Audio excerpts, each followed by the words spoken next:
Bom, meu nome é Aurélio, sejam bem-vindos ao meu canal. Pessoal, hoje eu estou trazendo um aplicativo aqui que ele está pagando direito, ele está pagando certinho, tá? E muita gente está fazendo renda extra com esse aplicativo. Pessoal, eu estou falando do aplicativo Kawai. Como você vai fazer aqui, tá? Primeiro você entra no link que vai estar na descrição do vídeo, acessa o Kawai. Aqui você vai poder se cadastrar com o Google, com o Facebook ou com o número do telefone. Assim que você se cadastrar e entrar na conta, tá vendo essa bolinha que está do lado aqui? Você tem que esperar ela girar toda para poder estar ganhando as moedas, tá bom, pessoal? Pode ver aqui que ela tá rodando, tá vendo? Assim que ela completar tudo, e ela vai formar um baúzinho aqui. No final do baúzinho vocês vêm, clica nela aqui, ela vai direcionar para aqui para pagamento aqui, tá?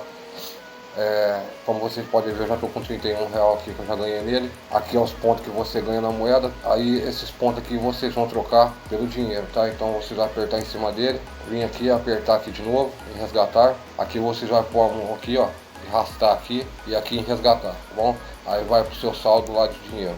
Na hora do saque aqui, vocês colocam o banco de vocês aí vocês vêm aqui em sacar. Aqui o saque vocês têm, o primeiro saque aqui vocês podem sacar com R$1,50, tá? Aí vocês têm 5, 10 reais, 20 reais. Aí vocês apertam em sacar. Aqui vocês podem estar sacando com Pix, transferência bancária. O meu banco já está aqui cadastrado, tá? Não vou sacar agora que eu vou esperar juntar mais. E assim que vocês estiver assim, vocês podem estar sacando, tá? E esse aplicativo aqui paga, que eu já fiz saque nele. Então, pessoal, é isso daí.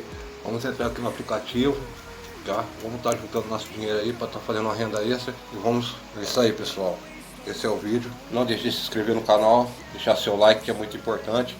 Qualquer dúvida, deixe nos comentários que eu vou estar respondendo. Certo? Fiquem com Deus, até o próximo vídeo.